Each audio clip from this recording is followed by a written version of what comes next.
Hey everybody, this is Fago Franklin III with New Stitch Media. I'm here with former Buffalo Bills player Derrick Burroughs. First and foremost, how you doing today? Good, good. How are you? I'm well, cannot complain, man. How about yourself? Like, what you been up to?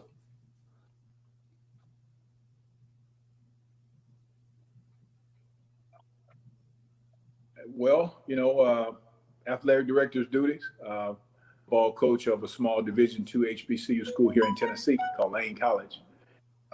Been doing that for the last 9 years, and kind of started to concentrate more on the administrative part of the duties.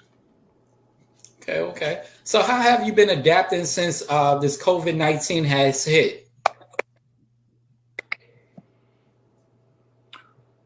Well, in terms of COVID-19, we're kind of doing a hybrid model at school. Half the students are here, half the students are online. I try personally. I try not to engage a whole lot with the students or the coaches, uh, because of course the coaches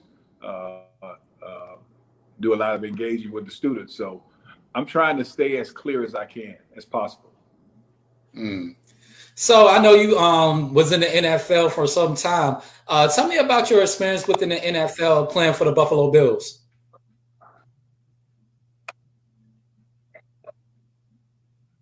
Well, it was a great brief experience. As you know, I had a career-ending neck injury, um, Mhm. but I wouldn't take those 5 years back for anything. It was. I got a chance to meet some great people. Uh, I got an opportunity to play with some great people. Um, 5 Hall of Famers. Um, I wouldn't trade those memories for nothing in the world. As a matter of fact, one of my former teammates, you hosted a couple of days ago or yesterday. So I'm always happy to see Andre. Yeah, I'm always happy to see Andre. Amen to that. So, what advice can you give some of these rookies that will be starting next week, their first game as well as their first season in the NFL? What advice can you give them? You know, I would always say, coming from a very deprived area like most African American uh, players, I've grown up to learn that money is not everything, and you got to stand for something. Uh, you've heard the cliche, you got to stand for something, unless you'll fall for anything. And I just want to, I would tell rookies or veterans, uh, you know, uh, football is about that much of life.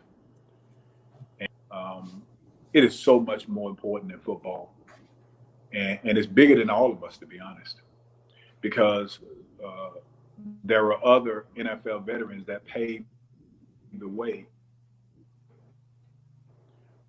for guys that's playing today. Mm. So, what is your perspective about Roger Goodell bringing in the Black National Anthem?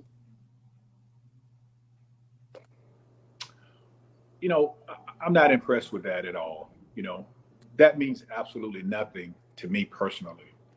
You know what means something to me is police reform. Uh, Mhm. you know, and I hate to sound harsh when I say this, but if we would have Mhm. stood up 4 years ago when Kaepernick kneeled, we probably wouldn't be at this point right now.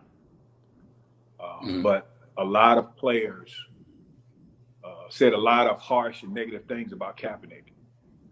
He wasn't black. He shouldn't be kneeling. It's about the flag. We were brainwashed.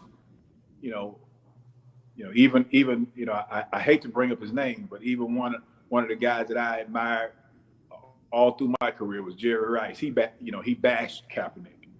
And talking Mhm. about totally it was about the flag. And if we'd have stood up then, and we probably wouldn't be going through some of the things we're going through now, to be honest. What else can us African Americans, as well as public figures, do to bring more awareness to this topic? Well, I think if you got a platform, use it. And I'm so happy to see NBA players, um, taking great steps to try to improve social change. And I understand. I mean, I'm a former NFL player too. I understand that our contracts aren't guaranteed like the NBA. I totally understand that. But you don't have to do it individually. If you do it in numbers, strength is in the numbers. And if Jerry Jones says, anybody that kneels during a game is going to get cut, if all the African Americans did it, hell, well, who he going to have to play with? So, the strength is in our numbers, and we just caved, and it just bothered the hell out of me, to be honest. What advice can you give some of these guys that are undrafted or either free agents during this time period? Because of course there was no preseason. So what advice can you give them about, trying to move forward with getting a job in the NFL? Special teams. If you're an undrafted free agent, you better know how to play special teams and keep your foot on the gas. Back when I was playing, we always used to say, the more you can do. And I don't know if that still applies in NFL now, but the more things you can do, the better opportunity you'll have to make an NFL team. So for all you guys, receivers and defensive backs, you better know how to play special teams if you're undrafted. So what teams are you looking forward to watching this upcoming season? Fago, to be honest, I'm not a big NFL fan. I couldn't tell you the last time I watched a complete NFL game.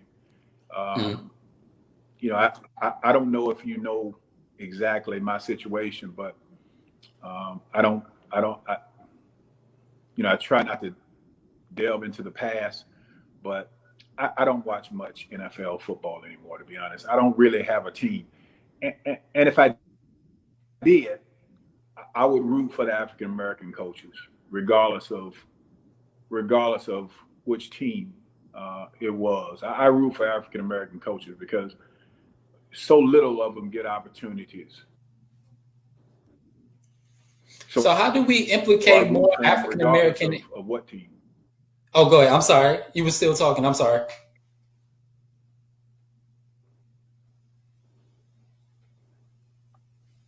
Say that last part again? I was done. Okay. How do we implicate more NFL black head coaches in the NFL? How do we do that? Well,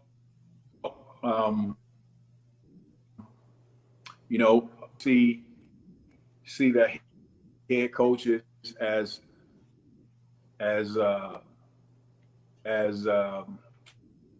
well. I'm